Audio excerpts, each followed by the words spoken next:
CT, Local Celebri-Tea and Events. We're here with Bobbi Brown from Bridgeport, Connecticut. She does a lot of things in the community, and we just want to get a quick interview with her. What is your name and what do you do? My name is Bobbi Brown. I'm from the city of Bridgeport. I grew up here, homebred, right from our city. I actually went to elementary school, middle school, high school here, and then I went away to college.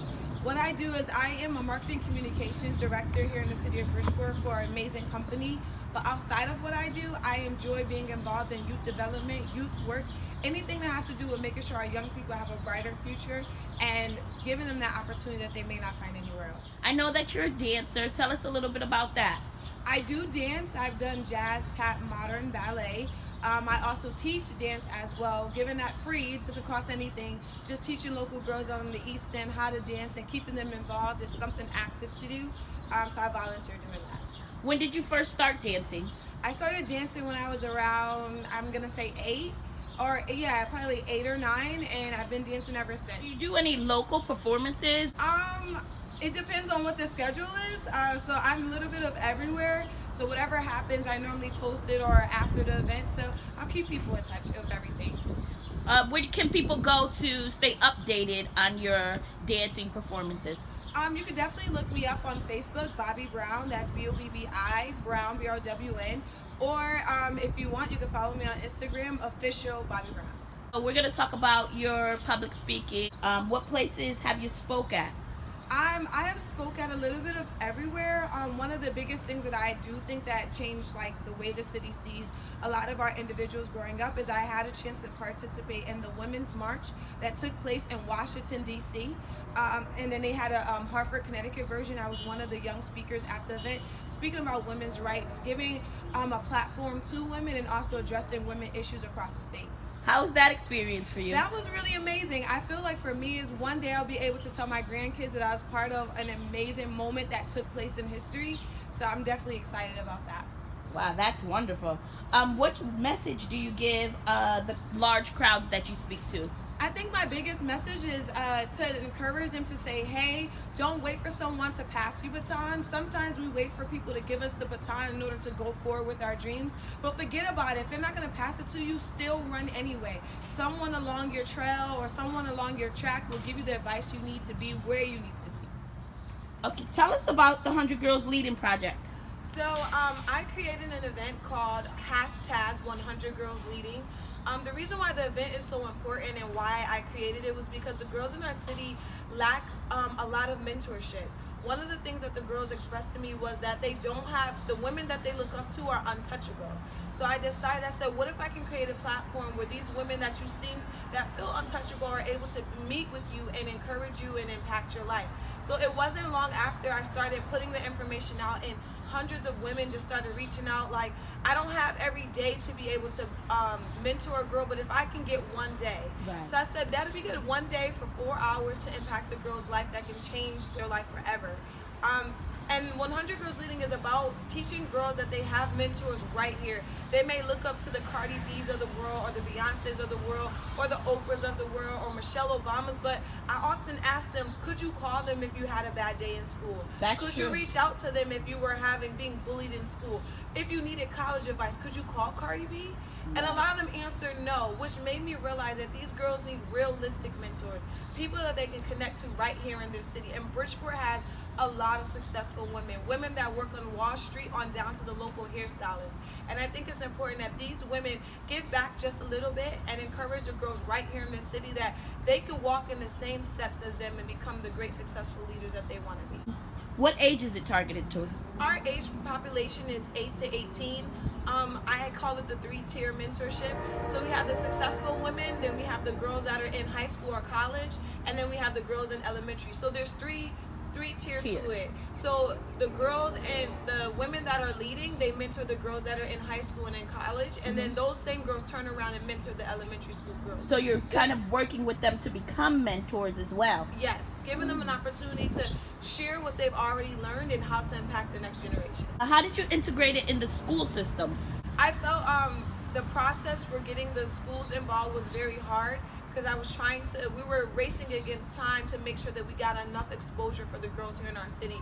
So I linked up with the Bridgeport Public Education and school system, and I said, hey, all I'm asking is for 15 minutes to do all girls assemblies. This way we can tackle all the girls at one time and give them all the information at once.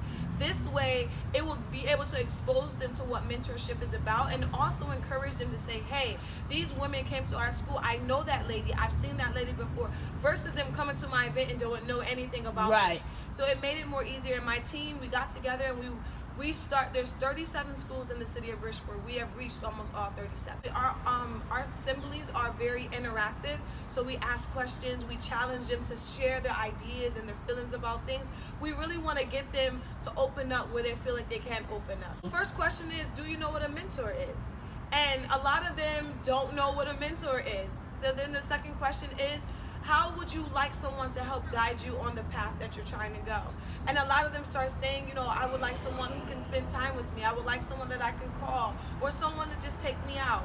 Those are very important moments for the girls. And then we ask them, who do they consider mentors? And that's where we get the Cardi B's, and that's where we get the Beyoncé's. And we ask them, so could you call them? Right. And the answer is no, we can't call them. And then I said, well, that's why we're introducing you to a moment in time where you can be able to reach out to women that look and talk and are from the same area as you. We do this poll, we ask them, how many girls have mentors? So that's the other question. We ask them, what is a mentor? Then we ask them, how many have mentors?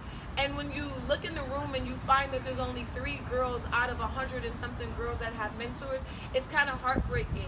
And then when we express to them, okay, well, there's an opportunity for you to gain a mentor, and at the end, all hands go up. Yeah. And that is what begins to challenge my team to say, this is so important, because our girls in our city understand now what a mentor is and what they're supposed to do. Where's your upcoming event being held?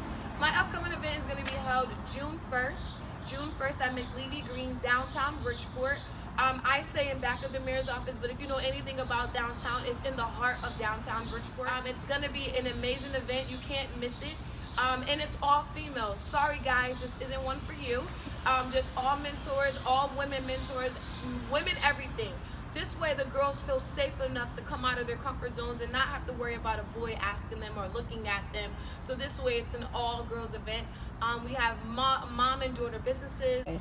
So what can we expect at the event? They can expect some performers. We have the Bridgeport Diamond Dolls. We have the Bridgeport Diamond Dolls, our majorette dance crew that started in Bridgeport. We have New Creation Step Team. We have some amazing speakers. For those that don't know, Congresswoman Johanna Hayes is coming all the way from Washington, D.C. She's from Waterbury, but she got elected and went to Washington. We will have not vendor tables, but information tables to get the girls funneled into mentoring programs after they've done doing the mentoring.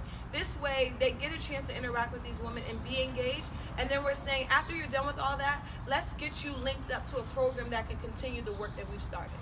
That's awesome. How do you get donations for your program? Literally, we ask for donations on as far as hairbrushes, makeup kits, stuff like that. And I put it out probably once or twice. And then the women started hearing, and the response started hearing. So women started calling and saying, I'll donate this, I'll donate that. Do you have this? Great. So the community is very responsive. They're really, and even I have friends that are coming from New Jersey just to be a part of my event, and they're donating as well. So it's not like our city can't provide the resources. They have to find something worth providing the resources for, where they can see where their money is going. Yeah, so we don't ask them for money, we ask them for items. You can donate 100 of this, 100 of that. And it's been a great success. One of our biggest donors is Conair. Conair is a Fortune 500 company that donates, normally they sponsor a lot of home goods and makeup and stuff like that, and hair dryers and blow dryers. So it's really good that they're donating over 300 different items for our girls that day.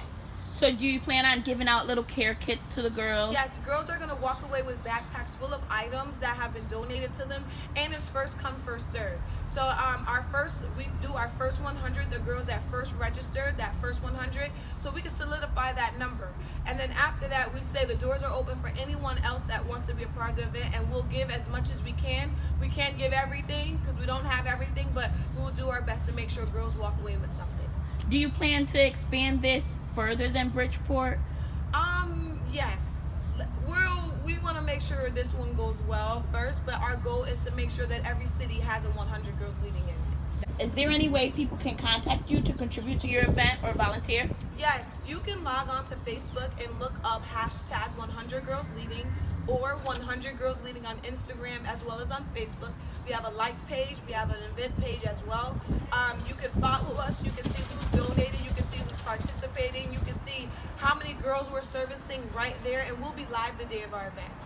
What can we expect from you in the future? More projects that are either girl-led or youth-led. We want to make sure that we can expose the girls to as many resources that we can find. Definitely follow us and we'll be able to create things. And if you have any ideas of what you want to see in the city, let us know and I'll see if my team can make it happen. And email us at 100girlsleading@gmail.com. You can like us on Facebook or on Instagram. Also, you can personally give us a call at 203-502-9454. Is there anything else you would like to add to the interview? Yes, I would say that when women work together, we change the world together. Who run the world?